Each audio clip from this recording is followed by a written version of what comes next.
बच्चों, आज हम लोग इलेक्ट्रिसिटी के सबसे इम्पोर्टेंट लॉ ओम्स लॉ के बारे में जानेंगे। ओम्स लॉ क्या कहता है?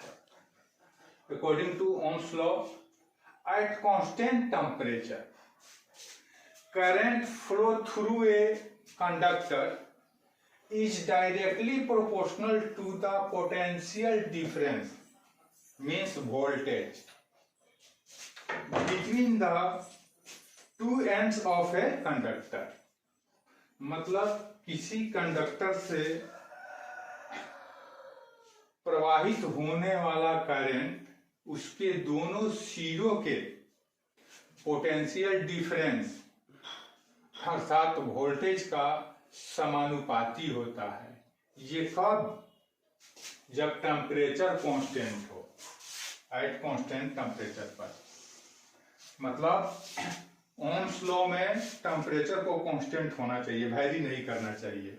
अगर टेम्परेचर वैरी कर रहा है तो ओम्स लॉ में जो पोटेंशियल डिफरेंस और करंट का प्रोपोर्शन होगा वो वैरी कर जाएगा। इसलिए ओम्स लॉ में टेम्परेचर को कांस्टेंट होना चाहिए।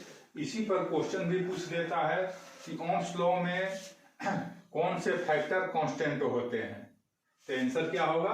टेम्परेचर। अब भी पोटेंशियल डिफरेंस हो गया, ए डायरेक्टली प्रोपोर्शनल टू आई। जब प्रोपोर्शनली को साइन हटाएंगे, हम इक्वल कराएंगे दोनों फिजिकल क्वांटिटी को, तो एक प्रोपोर्शनली कांस्टेंट लेते हैं जो यहाँ पर हम आर लिए हैं, तो हमारा रिजल्ट हो जाएगा V equal to R I या V बाई आई को जब इधर लाएंगे इक्वल टू आर। अब आर क्या है?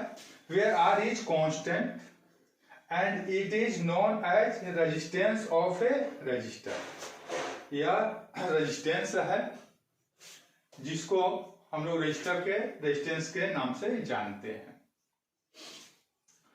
अब जनरली इसका यूज हम लोग घरों में करते हैं और किस प्रकार करते हैं इसके बारे में हम समझा रहे हैं आप लोगों को। आप लोग तो हर कोई टीवी चलाते होंगे, घर में स्टेबलाइजर हर किसी का होगा। कभी कभी आप देखते हैं कि आपका टीवी चलना बंद हो जाता है, तो आप लोग कहते हैं कि वोल्टेज कम है। वोल्टेज जब कम हो जाता है तो टीवी बंद हो जाती है, टीवी चलना बंद कर देता है, तो आप लोग कहते हैं कि वोल्टेज कम है। तो वोल्टेज से टीवी का क्या मतलब है? टीवी को तो चलने के लिए करंट चाहिए, तो फिर आप क्यों कहते हैं कि वोल्टेज कम है, टीवी नहीं चल रहा? तो वही यहां पर रिलेशन को दिखा रहा है कि करंट और वोल्टेज में प्रोपोर्शनली रिलेशन है। अब अगर यदि कहते हैं वोल्टेज कम है तो आप लोग क्या करते हैं? ये स्टेबलाइजर से वोल्टेज को बढ़ाते हैं ताकि करंट को बढ़ाते हैं? नहीं, स्टेबलाइजर से आप वोल्टेज को बढ़ाते हैं, ऑलरेडी क्या बढ़ जाता है? करंट बढ़ जाता है। तो डायरेक्ट करंट को हम लोग नहीं बढ़ा सकते हैं। करंट को जब भी बढ़ाना होगा तो हमको वोल्टेज को बढ़ाना होगा। जब हम लोग वोल्टेज को बढ़ाते हैं तो करंट अपने आप बढ़ जाता है, और टीवी को जितना करंट चाहिए उतना करंट जब मिलने लगता है तो टीवी अपने आप चलने लगता है। कभी कभी ऐसा भी होता है कि हाई वोल्टेज हो जाता है तो ऑटो कट हो जाता है, सप्लाई ब्रेक हो जाता है, टीवी नहीं चल पाता है। उस कंडीशन में आप क्या करते हैं?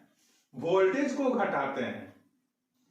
तो जब वोल्टेज को घटाते हैं, वोल्टेज कम करते हैं, तो ऑलरेडी करंट भी कम हो जाता है, और उस कंडीशन में भी जितना हमें सप्लाई चाहिए टीवी के लिए उतना मिलने लगता है करंट, तो टीवी अपना वर्क करने लगता है। इस प्रकार अब क्लियर हो गया होगा कि करंट को बढ़ाने के लिए पोटेंशियल डिफरेंस या वोल्टेज दोनों एक ही हैं को बढ़ाना जरूरी है। बगैर पोटेंशियल डिफरेंस को बढ़ाए हुए करंट को हम लोग नहीं बढ़ा सकते हैं। ये ओम्स लॉ हो गया। अब ओम्स लॉ को वेरीफाई करने के लिए ओम्स ने एक सर्किट बनाया।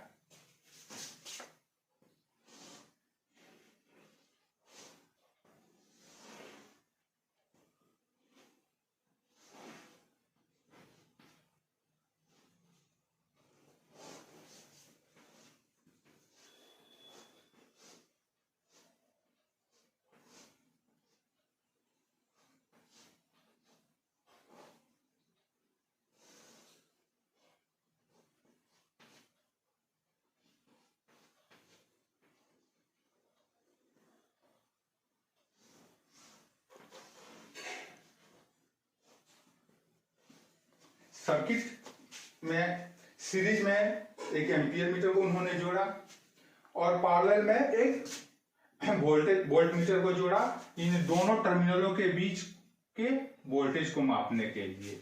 इसके बाद बारी बारी से उन्होंने सबसे पहले एक सेल लगाया। एक सेल लगाने के बाद उन्होंने पोटेंशियल डिफरेंस का मेजरमेंट किया और उस पोटेंशियल डिफरेंस पर कितना करंट फ्लो कर रहा है उसको मेजरमेंट किया। मान लेते हैं कि एक सेल लगाया तो पोटेंशियल डिफरेंस 1.5 था और उस कंडीशन में करंट का फ्लो 0.5 एम्पियर हो रहा था। फिर उन्होंने एक और सेल जोड़ा, पोटेंशियल डिफरेंस को बढ़ाया। पोटेंशियल डिफरेंस जब 3 वोल्ट हो गया तो करंट ऑलरेडी बढ़कर 1 एम्पियर हो गया। फिर एक सेल और लगाया। इस प्रकार 3-4 सेल लगाया और हर कंडीशंस में उन्होंने वोल्टेज का मेजरमेंट किया वोल्ट मीटर के द्वारा और एम्पियर मीटर के द्वारा करंट को मापा, जिसके द्वारा उन्हें ये डाटा प्राप्त हुआ। ये डाटा प्राप्त हुआ। अब इस डाटा के आधार पर उन्होंने ग्राफ को ड्रॉ किया। ग्राफ को ड्रॉ करने के लिए उन्होंने 2 एक्सिस लिए। 2 एक्सिस में एक एक्सिस पर उन्होंने वोल्टेज को लिया, पोटेंशियल डिफरेंस को, और दूसरे एक्सिस पर इलेक्ट्रिक करंट को। अब जो डाटा प्राप्त हुआ था वोल्टेज का और इलेक्ट्रिक करंट का, दोनों एक्सिस पर उस वैल्यू को उन्होंने पुट किया। इसके बाद जब उन्होंने दोनों के बीच जब ग्राफ ड्रॉ किया तो रिजल्ट में उन्होंने पाया कि उन्हें एक स्ट्रेट लाइन प्राप्त हो रहा है। इस स्ट्रेट लाइन को आप देख रहे होंगे। ये स्ट्रेट लाइन शो करता है कि करंट और पोटेंशियल डिफरेंस में दोनों डायरेक्टली प्रोपोर्शनली होते हैं, अर्थात दोनों में समानुपाती संबंध है। कहने का अर्थ समानुपाती संबंध का अर्थ यह हुआ कि जिस रेशियो से हमारा पोटेंशियल डिफरेंस इंक्रीज करता है उतना ही रेशियो से हमारा इलेक्ट्रिक करंट भी इंक्रीज करता है। जितना रेशियो से पोटेंशियल डिफरेंस डिक्रीज करेगा उसी रेशियो से इलेक्ट्रिक करंट भी डिक्रीज करेगा। कब? टेम्परेचर कांस्टेंट होना चाहिए, टेम्परेचर को वेरी नहीं करना चाहिए। अगर टेम्परेचर वेरी करेगा तो ये सही रिजल्ट हमें प्राप्त नहीं होगा। इस प्रकार हमें आशा है कि आप लोग ओम्स लॉ को बेहतर तरीके से समझ गए होंगे।